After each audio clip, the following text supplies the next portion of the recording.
Hello friends, आज मैं लेकर आ गई हूँ battle through the haven season 5 की एपिसोड 102। एपिसोड के स्टार्ट में हम एक नरेटर वॉइस सुनते हैं जो कि हमें बताती है कि तियानशान ब्लड पूल ओपन हो चुका है और ये सब कुछ सिर्फ शव यान की वजह से हुआ है और इसके साथ ही यान रान भी वहाँ पे इंटर कर चुका है ताकि वो वहाँ पर कल्टीवेशन कर सके। इसके बाद शव यान ब्लड पूल के बॉटम में जाता है ताकि वो और ज्यादा पावरफुल हो सके और उसे और ज्यादा एनर्जी मिल सके और इतनी ज्यादा पावर्स लेने के चक्कर में वो खतरों की परवाह भी नहीं करता है। और ब्लड पूल पर फेंगशिंगर और बाकी सब फाइट कर रहे थे ताकि वो रिसोर्सेज को हासिल कर सके और शव यान ने स्ट्रेंज फायर का यूज किया था ताकि वो रिसोर्सेज को ज्यादा बेहतर तरीके से यूज कर सके। अपने क्लोन की हेल्प से उसने बहुत सारी एनर्जी क्रिस्टल्स को ऑब्जॉर्व कर लिया था और वो भी बहुत ज्यादा तेज स्पीड से। और शव यान जैसे ही वैली में एंटर करता है तो उसकी सोल मेडिसिन बास्केट प्रिजन में दोबारा चली जाती है। नेक्स्ट सीन में हम शव यान को देखते हैं जहां पर उसका टीचर उसे कह रहा होता है कि 2D ये वो लेवल है जहां पर कोई भी पहुंच जाए तो वो बहुत ही अच्छे तरीके और यूनिक तरीके से कल्टीवेशन कर सकता है और अगर कोई बहुत ही ज्यादा लकी हो तो दुआ एम्परर की ब्लड लाइन को वो इनहेरिट भी कर सकता है। मैं तो दोची क्लैन की तरफ देखता हूँ जो कि कम्पीट कर सकता है दुआ एम्परर के। कहता है कि तुम मुझे बताओ तुम आगे नेक्स्ट क्या करने वाले हो। शव यान कहता है कि मैं आगे सीफेंग पेविलियन कॉन्फ्रेंस में जाने वाला हूँ। जिंगशी कहता है फोर स्क्वायर कॉन्फ्रेंस बहुत सारे लोगों को अट्रैक्ट करती है। शव यान अपने हुलिये को बदलता है और अपने चेहरे को छुपाकर वो सेफेंग कॉन्फ्रेंस में जाने लगता है। तभी वो 7 लोगों को देखता है। वहाँ पर आए लोगों को देखकर वो सोचता है कि ये सब लोग बहुत ज्यादा पावरफुल हैं, इनमें से वीक कोई भी नहीं है।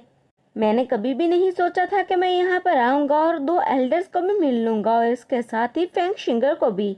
वो उनको देखते हुए कहता है कि अगर इन्होंने मुझे देख लिया तो मुझे लगता है कि ये मुझे कभी भी फेंगशिंग सिटी में नहीं जाने देंगे। शव यान जैसे ही थोड़ा आगे जाता है तो वो देखता है कि एक आदमी फाइट में हार जाता है, जिसके बाद फेंगशिंगर सामने आता है। फेंगशिंगर कहता है कि जो भी फाइट करने के लिए आया है वो राइट पर आ जाए और जो भी इस फाइट को देखने के लिए आया है वो लेफ्ट पर आ जाए। शव यान जैसे ही ये सारी बातें सुनता है तो कहता है कि ये लोग ये सब कुछ इसीलिए कर रहे हैं ताकि ये विंड को फाइंड कर सके। इनका पर्पस, इनका मकसद सिर्फ एक विंड है। मुझे सिर्फ खुद को बचाना होगा कि कहीं ये मुझको देखकर पहचान न लें कि मैं शव यान हूँ।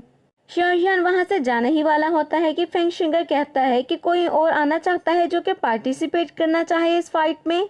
तभी उसकी नज़र शव यान पर पड़ जाती है तो वो उसको रोकते हुए कहता है कि फ्रेंड, मुझे लगता है कि तुम्हें पार्टिसिपेट करना चाहिए क्योंकि तुम मुझे पावरफुल लग रहे हो।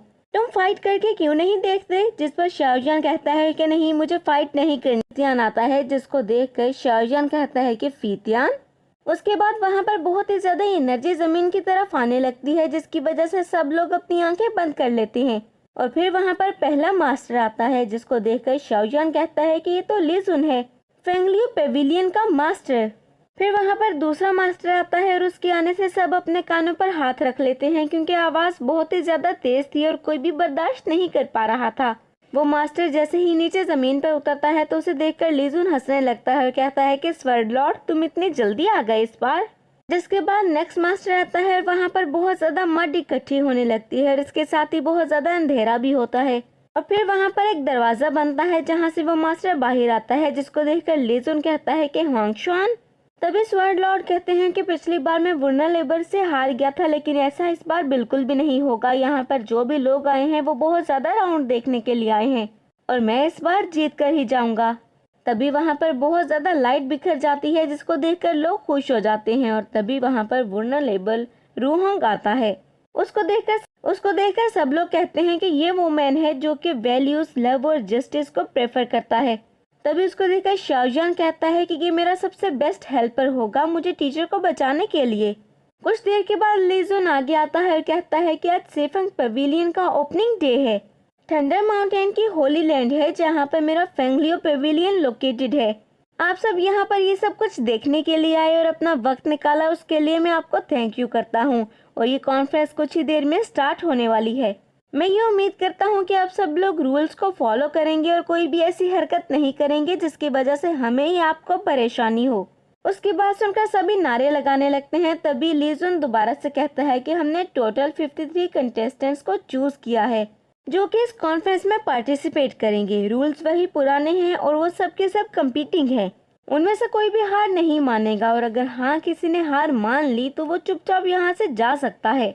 और जो चमकते हुए बर्ड को देखते हैं जो वहाँ पर आता है और उसके साथ ही एक लड़की भी आती है। उस लड़की को देखकर ली जुन मुस्कुराने लगता है और कहता है कि अब जब सब आ गए हैं तो इस कॉन्फ्रेंस को हम स्टार्ट करते हैं। ये बात सुनकर सब बहुत ज्यादा खुश हो जाते हैं और नारे लगाने लगते हैं और जितने भी फाइटर्स वहाँ पर मौजूद थे वो एक दूसरे से फाइट करने लगते हैं। फाइट स्टार्ट होने के बाद सब एक दूसरे से फाइट करते हैं। तभी एक लड़का नीचे जमीन पर गिर जाता है तो दूसरा उसको पंच मारने के लिए आता है तो वो कहता है कि प्लीज मुझे मत मारना, तुम्हारा या मेरा यहाँ पर कोई भी मुकाबला नहीं है, हम दोनों में से कोई भी जीत नहीं पाएगा तो एक दूसरे को मारने का या जख्मी करने का क्या फायदा। वो आदमी एक लड़का फाइट को देखते हुए कहता है कि मुझे लगता है कि इस फाइट से बचकर निकलना बहुत ही ज्यादा मुश्किल है। इतने में हमें एक लड़के की आवाज सुनाई देती है जो कि कहता है कि हमें इस कॉन्फ्रेंस को किसी भी हाल में जीतना होगा क्योंकि हम जानते हैं क्योंकि ये फाइट इनको यहाँ पर खींच लाती है। इतने में शाओ की नजर सामने एक रेड बालों वाले लड़के पर पड़ती है जिसको देखकर वो कहता है कि शाओ युन पाओ ये यहाँ पर क्या कर रहा है, बहुत टाइम से मैंने इसको देखा है और ना ही हम मिले हैं तो मुझे लगता है कि इसकी पावर बहुत ही ज्यादा इंक्रीज कर चुकी है और मुझे लगता है कि इसको बहुत सारी अपॉर्चुनिटीज में मिली हैं जिसको इसने इनकाउंटर किया है। एक ही ईयर में ये बहुत ज्यादा पावरफुल हो गया है और इसकी मूवमेंट स्किल्स तो बहुत ही ज्यादा मजे की हैं। ये तो बिल्कुल डक की तरह लेफ्ट टू राइट मूव कर रहा है और बहुत ही अच्छे से हर अटैक को डॉज भी कर रहा है। शाओ यान शन युन पाओ की फाइट को देखते हुए उसकी तारीफ भी किए जा रहा था। वो कहता है कि बहुत सारे लोग इस फाइट को छोड़कर जा चुके हैं लेकिन ये अब भी यहाँ पर है, इसका मतलब है कि ये पावरफुल तो हो ही चुका है। तभी शन युन पाओ के ऊपर अटैक होने लगते हैं जिसको देखकर शाओ यान परेशान हो जाता है और कहता है कि कुछ गलत है यहाँ पर। इतने में पीछे से हुआंग चैन क्लैन का एक आदमी आता है जो आकर शन युन पाओ के ऊपर अटैक कर देता है। ये देखकर शाओ यान खड़ा होता है और हल्के से शन युन पाओ का नाम पुकारता है और कहता है कि ऐसा कैसे हो सकता है। हम शन युन पाओ के ब्लड को देखते हैं और इसके साथ ही हम शन युन पाओ को देखते हैं जो कि बहुत ही ज्यादा इंजर्ड हो चुका था और उसको इंजर्ड देखकर सारे लोगों का शोर वहीं पर बंद हो जाता है। वो सब लोग जो शन युन पाओ को सपोर्ट कर रहे थे वो चुप हो जाते हैं और शॉक होकर देखने लगते हैं कि आखिर ये सब कुछ क्या हुआ। हुआंग चैन क्लैन का आदमी आगे आता है लेकिन शन युन पाओ उसको रोकने के लिए कहता है लेकिन वो दोबारा से शन युन पाओ पर अटैक कर देता है जिसकी वजह से शन युन पाओ पीछे जमीन पर जाकर गिर जाता है। हुआंग चैन क्लैन का आदमी कहता है कि अगर तुम हार नहीं मानोगे तो तुम्हें हार मनवानी पड़ेगी। शाओ यान सारे सोल्जर्स को देखता है जो कि चुप करके खड़े ये फाइट को देख रहे थे। तभी शाओ यान कहता है कि ऐसा कैसे हो सकता है। वो आदमी शन युन पाओ के गले पर अपना वेपन रख देता है और कहता है कि क्या कहना चाहते हो तुम। तभी शन युन पाओ कहता है कि तुम एक घटिया आदमी हो तो वो कहता है कि क्या ये तुम्हारे आखिरी अल्फाज हैं। शन युन पाओ अपनी आंखें बंद कर लेता है और कहता है कि क्या यहाँ पर तुम मरने वाले हो। और वो आदमी शन युन पाओ को अपने वेपन से मारने ही वाला होता है कि वहाँ पर शाओ यान आ जाता है और उसके अटैक को डॉज कर देता है। फिर वो शन युन पाओ से कहता है कि ऐसी जगह पर आकर तुम्हें फाइट करने की जरूरत ही क्या थी। शन युन पाओ उसको देखकर कुछ बोलने ही वाला होता है कि वो उसको चुप रहने का इशारा करता है और कहता है कि यहाँ पर किसी को भी मत बताना कि मैं कौन हूँ। शन युन पाओ कहता है कि तुम यहाँ पर क्यों आए हो, जिस पर शाओ यान अभी कुछ बोलने ही वाला होता है कि सोल्जर्स जल्दी से आगे आते हैं और कहते हैं कि किसने इस फाइट को रोका।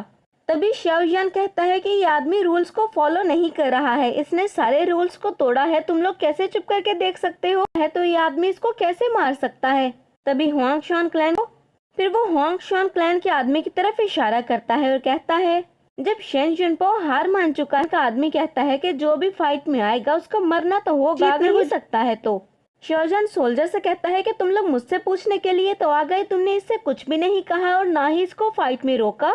हुआंग चैन क्लैन का आदमी कहता है कि ये वो लूजर है जो कि गलती से यहाँ पर आ गया था तो इसको मरना तो होगा। ये बात सुनकर शाओ यान कहता है तुम्हें देखकर लग रहा है कि हुआंग चैन पेविलियन के लोगों का कैलिबर बहुत ही ज्यादा बुरा है, सिर्फ डरपोक और भगोड़े लोग ही ऐसे फाइट करते हैं, उसके अलावा बहादुर लोग ऐसे बिल्कुल भी फाइट नहीं करते। तभी कुछ लोग शाओ यान की तरफ डरते हुए देखते हैं और कहते हैं कि अब इसकी खैर नहीं, इसको नहीं पता है कि इसने किसको ऑफेंड कर दिया है। फैंगली पेविलियन की लड़की भी शाओ यान की तरफ देखती है और कहती है कि आखिर ये कौन है। और तभी हुआंग यान कहते हैं कि आखिर तुम कौन हो लड़की, और तुम्हारी इतनी हिम्मत कैसे हुई कि तुम आकर हमारे बारे में कुछ बोल सको। फिर वो सोचने लगते हैं कि मैं तो इसकी स्ट्रेंथ भी नहीं देख पा रहा हूँ, आखिर ये कौन है और इतना ज्यादा वियर्ड क्यों है। शाओ यान फिर से कहता है कि मेरे फ्रेंड ने हार मान ली थी लेकिन ये लड़का फिर भी इसको मारना चाहता था, जबकि रूल्स में ऐसा बिल्कुल भी नहीं है।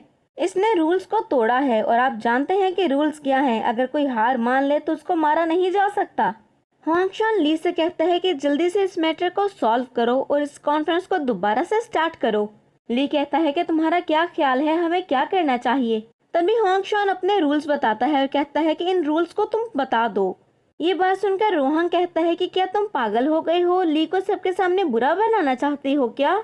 तभी हुआंग शान उठकर सामने आता है और शाओ यान से कहता है कि अगर तुम अपने फ्रेंड को यहाँ से जिंदा लेकर जाना चाहते हो तो तुम्हें सामने आना होगा और फाइट करनी होगी। अगर तुम ये फाइट जीत गए और तुमने वैंग चैन को हरा दिया तो तुम यहाँ से खुद को और अपने फ्रेंड को जिंदा लेकर जा सकते हो, तुम्हें कोई